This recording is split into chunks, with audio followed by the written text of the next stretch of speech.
Pode começar? Meu nome é Kendi Lambert, eu tenho 26 anos atualmente. Eu sou de Campinas, São Paulo, e eu morei lá até os meus 17 anos por aí. Eu só fui vim aqui para São Paulo com 18 mesmo, que aí vim para prestar ECA e acabei passando e foi por isso que eu vim para cá. Mas na infância até passei por lá mesmo. Cara, tem uma memória que lá em Campinas, tipo, em época de eleição, eu ia com meus pais para eles votarem, né? E eles votavam geralmente naquelas escolas, escolas mais antigas mesmo, né? Que eles usavam para fazer o campo de votação lá. E uma dessas tinha uma grade, que era, não era uma grade, mas era tipo uns negócios de mármore, assim, que era um pouquinho estreito. E eu, sendo criança, falei, acho que minha cabeça cabe ali. E aí eu fui lá e enfiei a cabeça no meio dessa grade e eu fiquei preso lá por um tempinho, enquanto meus pais voltavam. Aí eu precisei de ajuda pra ser tirado e tal, mas acho que essa é uma memória que fica até hoje. Não sei se é uma memória muito relevante, mas definitivamente uma memória, né? Eu acho que é meio clichê, assim, acho que muita gente que é dessa área de arte, de ilustração, sempre fala que desenha desde criança, mas eu realmente, desde criança, eu sempre gostei de desenhar, eu sempre pegava as agendas da minha mãe, que ela escrevia os planejamentos mensais, eu começava a desenhar em tudo, colar adesivo, rabiscava tudo. Tinha dela, mas pra mim era muito divertido. Então acho que tem esse hobby, né, que sempre foi uma coisa muito presente, de gostar de desenhar, de assistir filme da Ghibli e desenhar o que eu gostava de lá, e para lembrar também dos personagens favoritos. Então acho que foi uma coisa que foi muito presente na minha infância, e acho que também a parte de música, que eu sempre fui muito interessado em música, em aprender. Então, desde criança eu eu comecei meus pais a me botarem em aula de piano, que eu gostava muito das músicas da Ghibli também, então acho que nesse ponto também juntou esse interesse meu. E eu nunca parei, né, de desenhar nem de tocar música. Então, acho que são dois interesses meus da infância que acabaram ficando e continuando até hoje. E isso meio que pautou o que eu escolhi de trabalho. Quando eu era criança, tinha alguns DVDs de música japonesa que a minha mãe tinha, que ela já ter comprado algum sebo, assim, do interior de onde meus avós moravam num sítio lá em Lins, que é o interior de São Paulo, né? E eles sempre me levavam para lá, e lá tinha uma Nipo, que era um grupo tipo um grande centro comunitário de famílias asiáticas, famílias japonesas, e lá tinha essas vendas de DVDs e de produtos japoneses também, que a comunidade consumia bastante. E ela sempre comprava esses DVDzinhos que tinha tipo uma música de criança e ficava passando uns desenhos assim. Então eu lembro claramente de todos esses desenhos, dessas músicas, tipo Momotaro-san, essas músicas bem de criança mesmo, de criação japonesa, que me marcaram e hoje em dia, tipo, eu gosto de recuperar isso, às vezes desenhar uma coisa que tem a ver com isso, ou falar sobre esse assunto com outras pessoas também que tiveram um background parecido. Antes de entrar na ECA, eu não conhecia realmente, tipo, como eu era de Campinas, eu conhecia muito pouco dessas faculdades aqui de São Paulo. Meu plano inicial era prestar mediologia na Unicamp. Na verdade, meu plano inicial mesmo antes era virar físico, porque meu pai é físico, então eu tinha essa vontade de seguir a carreira dele. Então eu conhecia mais, tipo, essas partes de curso de física na Unicamp, Universidade de Campinas mesmo. Então depois veio meu interesse por querer fazer arquitetura, do nada. E aí eu comecei a procurar mais sobre FAO, sobre faculdades de arquitetura de Campinas, e publicidade veio meio no final, assim, eu meio que caí de paraquedas, então eu não conhecia que era nenhuma dessas faculdades conhecidas de São Paulo de publicidade. Eu acabei meio que conhecendo meio que ali na correria de prestar para o Enem, prestar na FUVEST. Então, eu não conhecia mesmo, tipo, nenhuma dessas faculdades, não conhecia a ECA, não sabia do que se tratava, que existia a ECA. Então, foi uma descoberta muito bacana quando eu fui descobrindo como que era realmente a nossa faculdade. Acho que não teve um momento muito marcante, assim, acho que eu acabei indo meio de impulso, porque, na verdade, tipo, como eu falei antes, eu tava com essa ideia de cursar arquitetura, porque eu gostava muito de desenhar e tal. E aí na minha escola veio pessoas que eram do curso de publicidade falar sobre o curso, e eles falaram muito sobre criação e como era trabalhar todo dia com uma coisa diferente, uma campanha diferente, com um produto diferente. Isso me conquistou muito, né? Tipo, de ter essa rotina com criação que sai muito do óbvio, sai, tipo, daquilo, da rotina mesmo. E isso eu acho que me conquistou ali para prestar publicidade. Eu acabei trocando de última hora, porque eu achei, tipo, eu decidi que aquilo era aquilo que eu queria fazer. Eu também tinha sempre esse desejo de um dia trabalhar com animação, né? Então eu achei que cortando caminhos ali pela publicidade, talvez entrando na parte de publicidade de estúdios, de animação, eu conseguiria chegar onde eu queria chegar no final. Não sei, acho que eu não tinha nenhuma imagem na minha cabeça formada de como seria a ECA. Tipo, eu acho que eu tinha muito, talvez, uma imagem de faculdades que a gente vê em filme, que a gente vê em séries, assim. Então, eu achava que seria uma coisa nessa pegada.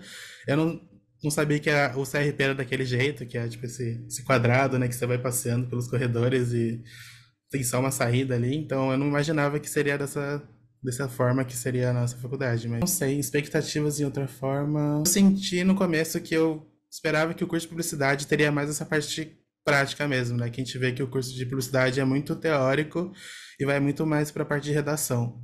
Então acho que eu tinha uma expectativa de ser mais alimentada nessa parte de design, que eu também tinha muita vontade.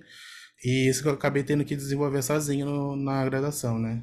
Que isso foi uma coisa boa e ruim também, porque acho que me instigou a ir atrás e procurar meus próprios meios, mas também seria muito confortável se a próprio curso fornecesse isso pra gente. Acho que foi de um deslumbramento, porque eu realmente não tinha nenhuma expectativa. Acho que eu tinha muito como base a Unicamp, porque meu pai é professor na Unicamp, então eu meio que cresci vendo como era a Unicamp por dentro. Então acho que nessa questão de saber como é uma universidade, acho que não me impactou tanto. Acho que foi mais nessa parte de saber como era uma faculdade de artes mesmo, como é a ECA. Que eu acho que isso que foi um contraste, porque eu conhecia o departamento de física, né, onde ele dá aula, então é muito diferente as pessoas, o ambiente, o tipo de aula que era dado. Então acho que nisso me impactou bastante. Conhecer a prainha também, conhecer como era o pessoal muito mente aberta, então era muito bacana isso pra mim, que estava saindo ali de Campinas, não conhecia quase ninguém, só conhecia o pessoal ali mais de Campinas mesmo. Então chegar, mergulhar nesse lugar como é a ECA, que é um lugar muito livre, um lugar muito gostoso de se estar e conhecer pessoas, acho que foi muito enriquecedor, assim, acho que me conquistou bastante. E não sei se vocês chegaram a pegar, que era o Cinema Independente, que é na Semana dos Bichos, que é tipo uma experiência que eu costumava ter anos atrás, na Semana dos Bichos, para quem entra em algum curso da ECA, que era meio que um trote, assim, que as pessoas convidavam pessoas para fazer meio que um bate-papo ali no auditório, e aí o papo começava a esquentar e começava a virar uma briga. E você, tipo, todo mundo que tava lá não sabia do que se tratava, né? E aí as pessoas ficavam meio, tipo, chocadas com o que estava acontecendo. E aí depois é revelado que era todo um trote, que a faculdade era assim e tal, era uma brincadeira. Então foi uma experiência muito marcante, assim, de quando você acaba de entrar, você começa a ver uma briga ali no palco e depois se desenvolve e você sabe que era só uma pegadinha. Então acho que foi uma coisa que marcou bastante, porque, tipo, na época eu gostei bastante, porque eu achei muito impactante e achei muito criativo deles fazerem isso. Mas aí depois tem várias problemáticas que a gente começou a discutir sobre, por isso que foi meio que cancelado esse tipo de ação na Semana dos Bichos, né? Participei de duas, eu acho. Eu fiz parte da. Não oficialmente, mas eu fiz parte da Atlética por um tempinho, que eu, na verdade, ajudava a fazer algumas artes que eram requeridas ali para as festas da Atlética. Então, quando tinha eventos, eu ajudava o pessoal ali a fazer cartazes, fazer arte de social media. Então, não essa parte mais de esportes, que não é muito minha pegada, mas a parte mais de desenhar mesmo junto com eles. Então, acabei entrando não oficialmente na Atlética nesse meio. E também na ECA Júnior, né, que é a entidade, a agência de comunicações da ECA, que foi uma experiência muito bacana, que foi a melhor experiência que eu tive assim na faculdade, porque como eu disse anteriormente, eu senti falta de ter essa parte prática assim na ECA, e acho que a Júnior trouxe essa parte que faltava para mim, sabe? Que era o que eu estava esperando do curso, de realmente pegar cases reais, pegar clientes reais e conseguir criar alguma coisa em cima disso. E com a liberdade de ser feito junto com alunos que estavam ali no meu convívio. Então a gente não tinha essa pressão de, sei lá, um chefe caindo em cima da gente, pedindo pra gente fazer peças. Era muito mais uma coisa entre os próprios alunos. Então foi muito enriquecedor essa parte extracurricular pra gente, né? Acho que o que eu mais tive proximidade, assim, foi com o Dorinho, que ele dá matéria que tem mais a ver com essa parte de criação mesmo, né? Que a gente desenvolve uma agência na matéria dele e a gente desenvolve várias peças para essa agência e resolve cases reais. E o meu TCC, que foi sobre quadrinhos independentes no Brasil que combatem o racismo contra pessoas asiáticas e ele foi orientador. Então acho que foi muito bacana essa troca com ele para ele me direcionar a profissionais que têm a ver com quadrinho, né, já que ele mexe também com ilustração. E aí ele me indicou vários professores da ECA que têm mais essa proximidade. Então acho que foi muito legal essa troca com o Darinho, que ele era um professor mais fora do comum, assim, tipo, ele não era muito acadêmico, ele sempre trazia para aula algum convidado, então ele conseguia trazer esse lado mais do mercado que a gente procurava ali e sentia falta, né? Fazer USP é que a gente consegue ter contato com professores de outras faculdades, né, e colocar isso na nossa grade. Tipo, quando eu estava prestes a me formar, eu peguei uma matéria que era sobre arte moderna lá na FAO, com o professor de design, o Agnaldo, e acho que foi uma das experiências mais bacanas, assim, também da minha graduação, além das coisas que eu aprendi em publicidade, porque ele trazia esse lado da arte moderna que eu queria também aprender, de como o que estava sendo feito, sabe, do que quais eram as tendências do momento, e ele conseguiu trazer todo esse panorama, levou a gente para vários museus assim, em São Paulo, levou a gente para instalações que estavam tendo, então foi uma matéria que acrescentou bastante para mim, e foi uma matéria que eu reprovei, tipo, eu fiz o trabalho dele final, não passei, mas foi uma das melhores matérias que eu já fiz. Pegando no geral, assim, acho que tem muito a ver com essa questão da liberdade, sabe? Que eu acho que foi o que mais me chocou quando eu entrei na ECA mesmo. Mas tem pessoas de todos os tipos, e que tem todos os pensamentos diferentes. E acho que isso é uma coisa que acrescenta muito na ECA, porque, tipo, crescendo numa escola como eu cresci ali em Campinas, que era muito mais, tipo, muito mais nichado, assim. Acho que era um pessoal muito com mente fechada. Acho que chegar na ECA e encontrar pessoas que eram muito mais alinhadas com o que eu pensava, assim, pessoas. é, Encontrar mais pessoas asiáticas também, que era uma coisa que me pegava muito em Campinas, que, tipo, por exemplo, quando eu cresci nessa escola, só tinha uma outra pessoa asiática nessa escola, então a gente era muito meio que visado como os únicos asiáticos de lá, então acho que era uma experiência muito ruim de crescer nesse ambiente. E aí, chegando na ECA e me envolvendo com vários assuntos, assim, sobre comunidade asiática, sobre representatividade, acho que me fez muito bem, assim, de abrir minha cabeça. E acho que isso fez muito parte da minha vivência cana mesmo, de realmente me descobrir como uma pessoa nipo-brasileira e discutir com outras pessoas da faculdade sobre isso, encontrar outras pessoas que pensavam como eu. Então, acho que foi uma experiência muito bacana, assim, de realmente me sentir incluído, né? Que eu acho que é isso que a gente acaba encontrando na ECA. Quando você cresce uma pessoa nipo-brasileira na nossa sociedade e você não tem noção muito do que você é, de que existem outras pessoas com os mesmos problemas que você, que passam pelo mesmo tipo de preconceito, você cresce uma pessoa que às vezes tem um pouco de raiva sobre você mesmo, sabe? Você não sabe por que que você nasceu assim, por que que você é diferente.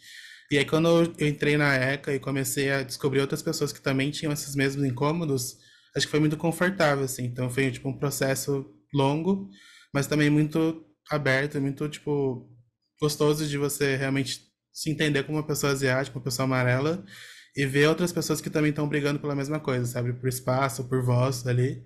Então, tinha outras pessoas também que eu conheci no nosso curso de publicidade que também tinham esses pensamentos, que também eram asiáticos, e eu conversei muito com elas, como a Fernanda Nakandakari, que também se formou já em publicidade. E acho que foi muito legal, tipo, bater papo com essas pessoas dentro da própria faculdade e trazer essas pautas para nossas matérias e discutir quando às vezes professores traziam assuntos que eram, tipo, meio preconceituosos com pessoas asiáticas e a gente estava lá para rebater isso, sabe? Então acho que trazer esse lugar de representatividade lá dentro era muito importante. Então foi muito enriquecedor para mim. Eu acho que a Kibe pode ser uma delas, porque eu peguei a ECA ainda na época quando não tinha grades, quando ainda tinha os trailers de comida. Então a gente tinha muito essa coisa de chegar na faculdade, que a gente fazia aula de noite, né? Então a gente pegava uma comida ali nos trailers, ia direto pra aula, e quando tinha intervalo a gente ia pra Kibe, a gente voltava, comia alguma coisa. Eu fiz parte desse finalzinho da ECA sem grades, que acho que para mim foi muito importante. Também essa transição com a ECA com grades, acho que foi muito marcante. Não sei se enquadra como um mito, mas como acho que mais uma experiência ecana mesmo de ver essa virada da ECA ficando mais afetada assim pela reitoria e pelas medidas que iam fazendo com a ECA, né, e com as faculdades da USP. Acho que foi importante ver essa mudança e também meio frustrante, né, porque a gente tentava ali lutar pelo nosso espaço e também a gente não conseguia. Mas falando um pouco mais da Kibe, acho que foi uma experiência muito bacana, que muita gente também cita, né? Que é, acho que de toda quinta ali tem aquele rolezinho para você encontrar com os amigos. Se você saía da aula, ia para lá, às vezes saía no meio da aula, mas, né? Mas só para até mais contraído e tudo mais. Acho que é uma coisa que vai ficar para mim, tipo, que às vezes a gente não consegue nem explicar para pessoas de fora, né? Tipo, que na nossa faculdade tinha um lugar ali que era tipo uma festa dentro da faculdade que você conseguia sair, que estava acontecendo lá toda semana, e cada semana tinha um tema. E acho que isso é uma coisa muito nossa, assim, e que marca a gente bastante. Eu acho que, falando um pouco profissionalmente, acho que todas as primeiras experiências no mercado que eu tive foram graças à ECA. Então, mesmo que eu não tenha aprendido aquilo que tipo, eu realmente estava atrás, a parte prática, a parte de design, todos os contatos do mercado que eu fiz foram com veteranos do nosso curso. Então, tipo, o primeiro emprego que eu tive, que foi no estúdio de São Paulo, eram de veteranos que saíram da ECA e fundaram esse lugar. E tipo, outro lugar que eu também trabalhei, que foi outro estúdio de animação, também eram ex-ecanos.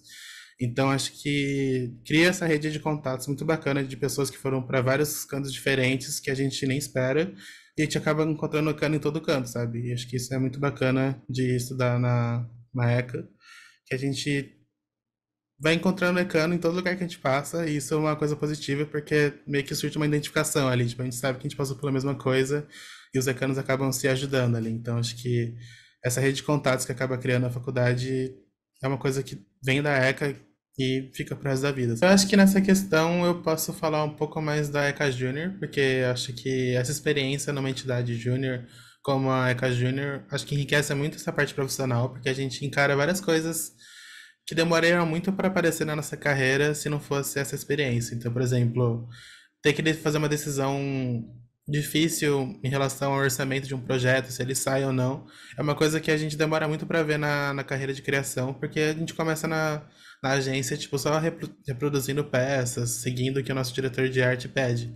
E aí, quando você tem essa experiência tão cedo assim, como a gente tem, tipo, de fazer essas decisões junto com a equipe, porque são todos alunos ali trabalhando juntos. Acho que isso ajuda muito a gente a superar coisas que vão aparecer pra gente no futuro, na nossa carreira profissional, e que dificilmente apareceria para outras pessoas, sabe? Então, acho que quando outras pessoas têm que meio que errar pela primeira vez, ver aquele problema pela primeira vez, a gente já passou por isso quando a gente faz parte de uma entidade e a gente passa por um problema parecido estando na ECA, sabe? Então, acho que nessa questão profissional, a gente acaba aprendendo bastante e acaba pulando alguns steps que outras pessoas precisariam ter, tipo, errando na cara mesmo, tipo, batendo a cara na parede ali na parte profissional, e a gente acaba já tendo essa experiência antes. Então, acho que nessa questão, assim, enriquece bastante. Acho que quando eu tava na Junior, a gente teve uma ideia de fazer uma ativação para promover um evento que a gente ia fazer, e a gente teve a brilhante ideia de fazer um videomapping, que seria, tipo, colocar uma projeção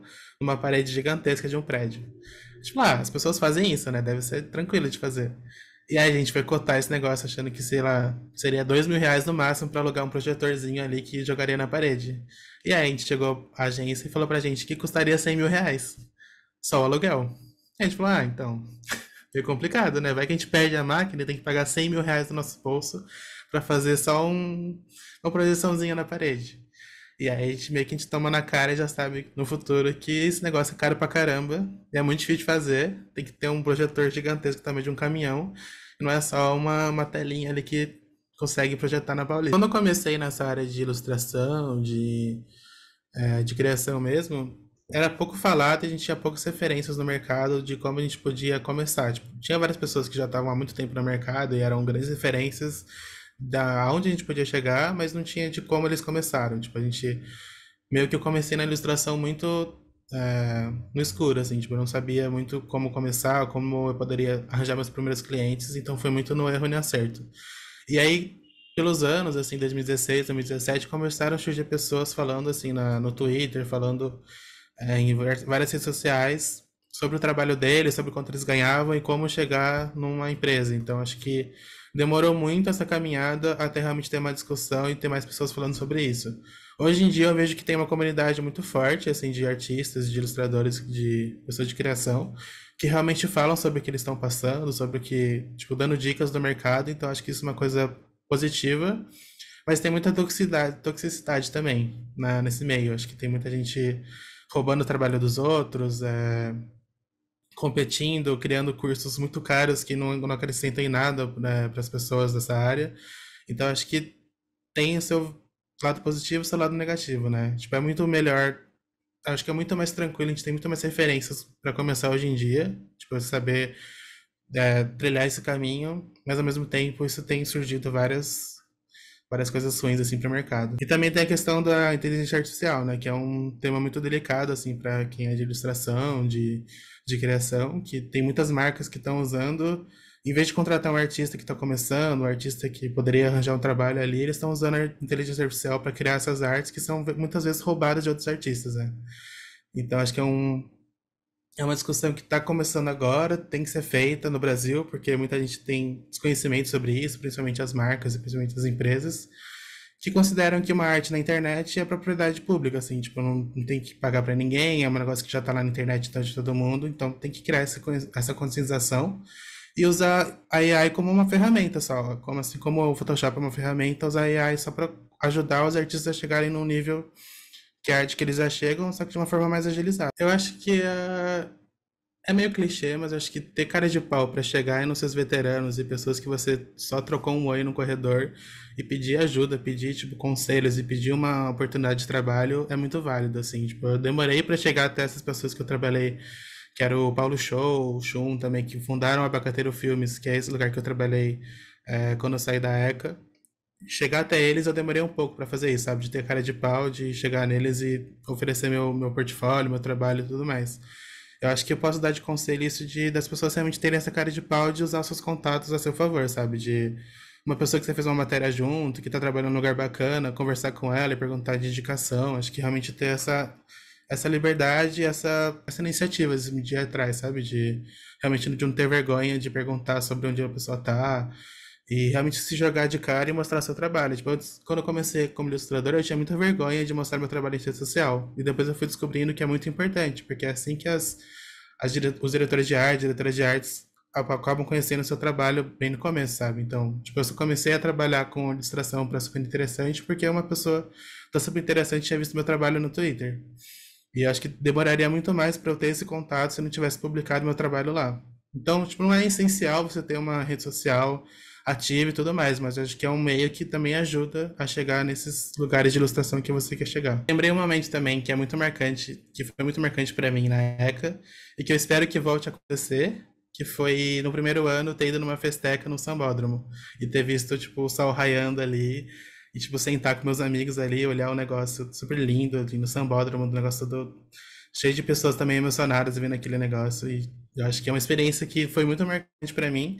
Eu espero que voltem a fazer festecas lá, porque foi, sério, muito bom. Foi muito lindo. Acho que foi uma paixão que foi crescendo com o tempo, assim. Acho que eu lembro que quando eu era criança, minha mãe me levou para ver Chihiro no cinema. E aí eu saí traumatizado, tipo, saí chorando da sala. E pra mim foi incrível. A partir daí fiquei obcecado com Ghibli. Eu fiquei muito traumatizado na época porque os pais viram porcos, né? E tem toda essa questão pesada do filme que não é pra criança. Mas eu gostei muito, achei lindo. E a partir daí eu comecei a ver todos. E nunca mais larguei a animação. Tipo, a animação do Cartoon também. Toda vez que eu ia na casa do meu amigo, eu pedia pra assistir, porque em casa não tinha na época TV a cabo. Então acho que foi desde criança mesmo que foi construindo essa vontade. Vendo o filme da Pixar também, que foi sempre uma grande paixão, assim, de Monstros S.A., Nemo. Lembro de ir em festa de criança, assim, dos meus amigos, que tinha um lugar que ficava passando uns desenhinhos, aí eu ia pra lá assistir, porque em casa também não tinha desenho da Pixar, e aí eu ficava lá assistindo Nemo, depois ia brincar. Mas acho que é uma coisa que acho que é muito comum das pessoas que trabalham com animação, mas de realmente de crescer rodeado dessas inspirações, assim, de Estúdio Ghibli, de anime mesmo. Eu sempre gostei muito de ver Naruto. Então acho que vem meio daí essa inspiração. Então, aqui hoje em dia, eu trabalho mais. Tipo, eu não faço animação tradicional. Hoje em dia, lá no Cartoon, eu trabalho mais como designer e criação. Então, eu faço mais a parte tipo de key visual, de identidade visual das animações, de aprovar ativações que a gente faz as animações do Cartoon. E também, de vez em quando, eu animo essa parte mais de motion design, né? Que vai mais do design do que da animação tradicional. De formação formal mesmo, assim, tipo, de escola de artes, eu realmente nunca tive muito. Eu acho que no ensino médio eu desenhava bastante, mas eu nunca fiz aula de artes. E aí, vindo para publicidade também, acho que eu desenvolvi mais essa parte de publicidade. E a ilustração, o desenho, eu desenvolvia mais sozinho, fazendo comissões para pessoas que queriam desenhos dos amigos e tudo mais. E comecei a fazer freelas de ilustração, que foi me treinando bastante nesse meio. E outra coisa que eu falei também anteriormente sobre aproveitar a faculdade, os outros cursos que a faculdade oferece. No final da minha graduação na ECA, eu comecei a pegar muito matéria no CAP, né? Que era na parte de artes plásticas. Então eu peguei várias matérias de serigrafia, de risografia, de história da arte, de desenho de observação que o curso oferece, só que não tem muita gente de publicidade que vai para lá, né? Então eu senti que era uma oportunidade que fiquei feliz de poder aproveitar, mas acho que também seria legal se fosse mais difundida, assim, que o aluno de publicidade também consegue pegar essas matérias, consegue encaixar na sua grade, e são matérias muito enriquecedoras, assim. Eu acho que a primeira experiência paga, assim, que eu tive com criação foi fazendo vídeo de Minecraft pro YouTube, que eu tinha um canalzinho super minúsculo, assim, que nunca chegou a 100 viewers, mas eu fazia, sei lá, algumas vinhetinhas, fazia gameplay de Minecraft. Deve estar até hoje no YouTube, não procurem. Deve estar por lá. E aí eu comecei a ganhar, sei lá, alguns centavos, que na época era muito difícil de monetizar, então foi, sei lá, a primeira experiência realmente que eu tentei ganhar alguma coisa com edição de vídeo, com, sei lá, motion design, que eu nem sabia que chamava motion design na época ainda.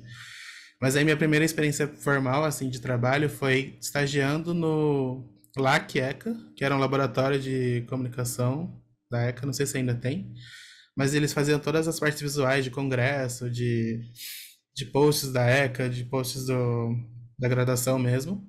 E lá eu fiquei por 3 meses, fiquei bem pouquinho, mas eu conheci a Suzana, que eu não sei se ela ainda é chefe lá, mas ela é uma pessoa muito foda, assim, de design, que ela me ensinou bastante de Illustrator. Eu prestei esse estágio sem saber Illustrator, falando que eu sabia, e aí ela teve que me ensinar. Então, foi um curso grátis ali de ilustração muito bom. E depois eu já entrei na NECA Júnior. Então ali eu saí desse estágio pago pra ficar sem ganhar nada na NECA Júnior, por muitos meses. Mas foi um lugar que foi uma escola, assim, pra mim, tipo, uma primeira escola de design, de motion design, porque eu pude arriscar e, tipo, falar pra minha equipe da ECA que eu queria fazer um negócio de motion, sem saber motion, então eu tive que aprender After ali correndo também para entregar o projeto. Então acho que essa pressão que a gente tem no começo para aprender as coisas, para entregar um projeto é muito válida, assim, sabe? Muito enriquecedora. Depois da K Junior, eu fui para Bacateiro Filmes, que é esse estúdio de São Paulo, que é formado por vários execanos também. O Paulo Show, a Thaís Gal, que todo mundo foi da ECA e eram super amigos na ECA. Então, também foi outra escola para mim, porque como era um estúdio pequeno, mais familiar, então todo mundo fazia um pouco de tudo, sabe? Então eu entrei lá como motion designer, mas hora ou outra eu puxava minha cadeira ali e conversava com as pessoas de outras áreas que também me ensinavam sobre colorização, montagem de filmes. Então acho que foi um lugar que eu consegui ter contato muito próximo com outras áreas sem mesmo ser de outra área, sabe? Eu fiquei um tempo de freela, eu acho, fazendo alguns freelas de ilustração já. Foi a época que eu comecei também em feiras independentes de arte.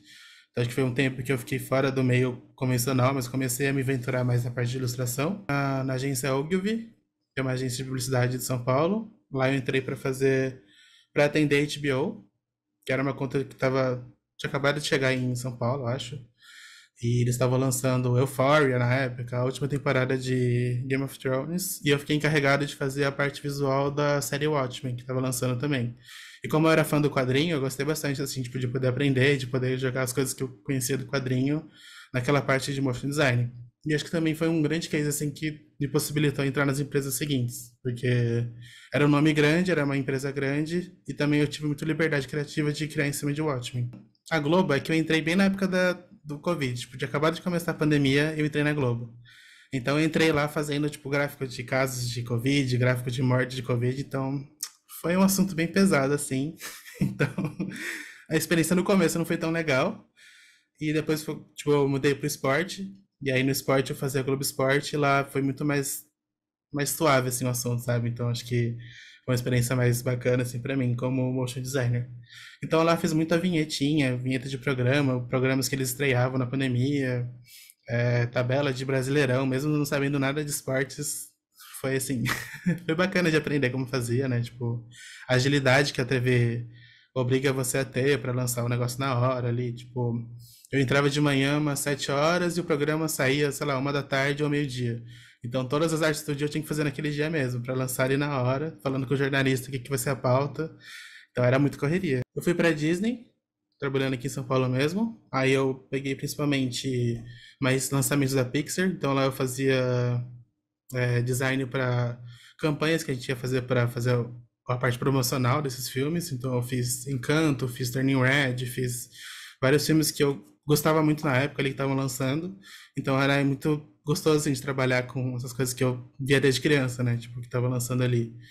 E como também a Disney é uma empresa que comprou muitas das empresas, então também tinha National Geographic, tinha Star Wars, então acho que era muito gostoso assim, de ter essas IPs juntos de você e poder trabalhar com elas mesmo estando em outra empresa, sabe? Que na verdade elas são só uma agora. Eu entrei na empresa que eu tô agora, que é a Walt Disney, Warner Bros. Discovery, que também é outra empresa que comprou muitas empresas e virou uma grande empresa gigantesca com várias IPs. E hoje em dia eu trabalho no Cartoon Network dentro da Warner, né? Então eu sou do. Na verdade, eu sou do time de Kids e Kids Animation. Então tem Cartoon Network, tem Discovery Kids, tem Cartoonito e Adult Swim. Então tudo que envolve animação ali dentro da Warner, eu tô nesse time. Então acho que é muito gostoso também de poder estar em contato direto com todas essas animações que a gente vê desde criança. Então animações antigas da Cartoon, animações atuais, né? Craig, Teen Titans Go. Então acho que eu meio que fui furando esses espaços, assim, da publicidade até chegar onde que eu realmente queria, que era animação. Então, eu fui ali, cheguei na TV, da TV fui para uma coisa mais Disney e depois para cartão, que era onde realmente queria chegar, sabe? A Eka me influenciou a gostar de muitas coisas ao mesmo tempo, sabe? E retornar essa vontade de criar, tipo, voltar esse amor por criação, acho que meio que revisitando aquelas coisas que eu via quando era criança, sabe? Então, vendo Chihiro de novo, vendo Kiki de novo, vendo todos esses filmes que me inspiraram no começo, me fazem ter esse gás de novo e me colocar, tipo, no caminho de onde eu quero chegar, sabe? Então, acho que às vezes nem é muito de procurar referências novas, que também é muito importante, mas às vezes de resgatar aquilo que te fez querer estar naquele lugar, sabe? Hoje em dia eu não encaro como um desafio, mas isso que eu falei de gostar de muitas coisas diferentes ao mesmo tempo, também é um desafio de certa forma, porque a gente acaba não focando em nada, né? Hoje em dia eu encaro isso de uma forma muito positiva, que eu consigo, tipo, tirar referências de lugares que outras pessoas às vezes não teriam, porque elas também não são interessadas nesse tipo de assunto, mas eu acho que crescendo e evoluindo, isso era um desafio para mim, porque tipo, eu tava fazendo ilustração, precisava me desenvolver nisso, não sabia fazer, não sabia desenhar personagem direito, e aí do nada eu queria animar, e aí eu mudava para outro interesse. Então acho que esse foi um desafio que eu fui tendo que superar e meio que encarar isso como uma coisa boa, assim, depois no final, sabe? Acho que também é um desafio pra gente que trabalha com arte, trabalha com animação, da gente reconhecer mesmo o mercado, de falar sobre os nossos salários, de falar quando a gente ganha, de falar quando as empresas estão querendo por aquilo ali, porque tá cada vez mais sucateado, sabe? Tipo, a empresa vai para um profissional que não quer ser pago aquela quantia tão pequena e vai para outro e outro, por causa da situação financeira dele, precisa aceitar, porque também a gente precisa pagar nossas contas, né? Então acho que ter esse movimento conjunto de artistas, de animadores que conversam sobre o quanto eles ganham, sobre essas condições deploráveis que as empresas colocam na gente, é muito importante, é um desafio sempre a ser cumprido também. Acho que tem um projeto de ilustração que eu sempre admirei desde que eu comecei a ilustrar, que chama The Talkwriter, que é um projeto de ilustração independente, inspirado na New Yorker, que é uma revista americana, que sempre tem capas ilustradas, né? Ilustradas por grandes ilustradores mundiais. E aí a Tokyo Eater segue nessa base, só que homenageando Tóquio, né? Que é uma cidade do Japão. Então, é uma referência que eu tinha desde que eu comecei a ilustrar, que sempre tinha várias artistas gringas e mundiais que eu admirava muito, como a Vanilla, o Matheus Urbanovics. E aí, quando eu fui aceito para ilustrar para Tokyo Eater também, fazer uma das capas como minhas, tipo, acho que foi um momento muito que eu senti assim que eu também podia fazer parte, sabe? Que eu também conseguia comunicar com essas pessoas lá de fora, com as ilustradoras que eu admirava. Então, acho que ter feito parte desse site, desse projeto de ilustração mundial, acho que foi um marco muito importante, assim, para mim, pessoalmente. E aí, depois eu fiz mais um, então eu tenho duas artes nesse site agora, que acho que para mim é muito importante, assim, porque eu fico muito orgulhoso de ter conseguido chegar lá, sabe? Nesse lugar que eu achava muito, admirava muito na parte de ilustração. Além de ter a cara de pau de pedir indicação, pedir conselho de outros artistas, é ter a cara de pau. Não sei se é a cara de pau nesse sentido, mas acho que de ser mais aberto em relação a quanto você está ganhando naquele trabalho, sabe? Porque eu acho que isso é uma coisa que não é conversada muito pelos profissionais. As pessoas têm meio medo de revelar quanto está ganhando, não sei se por vergonha ou por medo de ser, não sei, realmente não sei, mas tipo, acho que é muito importante a gente abrir essas coisas, abrir o jogo para as pessoas, para saberem quanto elas devem cobrar, qual que é a média de custo que aquele trabalho pode ter. Então, acho que, principalmente para as pessoas que estão começando, que não têm ideia de quanto pode cobrar pelo seu serviço, acho que é muito importante. Tipo, eu sempre vejo casos também no Twitter que, sei lá, uma pessoa cobra R$ 50 para uma ilustração e a outra, no mesmo nível, cobra 500. Então, você vê que é uma disparidade gigantesca só porque a pessoa não tem muito essa noção de quanto uma arte pode valer. E eu sei que tem, tipo, muitas diferenças de região, tipo, diferença de quantas pessoas estão dispostas e podem pagar por aquele serviço, mas acho que é importante a gente ter essa noção de quanto as pessoas estão ganhando, sabe? Acho que é importante ter mais essa clareza de quem está no mercado e para as pessoas que estão começando poderem saber sobre isso. Acho que hoje em dia, como eu tô adquirindo mais esse gosto por música, por instrumentos. Eu acho que eu tenho muita essa vontade de ficar bom nisso, realmente, e conseguir, tipo, unir esses dois amores meus, que é a animação, artes e a parte da música, e conseguir fazer meu trabalho autoral em cima disso. Então, acho que talvez fazer. Não sei se vocês conhecem um artista que chama Louis Zong, que ele é um artista que faz muitas animações autorais mesmo, e ele vai criando música em cima disso. Então, acho que é um. Acho que não sei se profissionalmente é uma coisa que eu quero chegar, mas acho que pessoalmente e de trabalho autoral é um lugar que eu quero realmente explorar mais, sabe? De ter meu trabalho é, sendo feito, sabe? O meu trabalho de quadrinho também, que eu quero lançar um quadrinho algum dia. E realmente de conseguir explorar mais, ter mais essa, essa calma, essa liberdade de conseguir ter essa liberdade de produzir coisas autorais e não ter tanto trabalho da parte que eu preciso trabalhar, sabe? Então acho que eu tenho muita essa vontade ainda de crescer, assim, na animação em empresas, em catchwork, também às vezes explorar outros desafios também, mas eu acho que nessa parte autoral que mais está me pegando no momento, de realmente trazer meu trabalho que eu realmente acredito, com as minhas referências, com minhas vontades e fazer disso um trabalho que eu tenho muito orgulho, assim, e eu posso mostrar para os outros, sabe? Acho que é mais nesse sentido mesmo.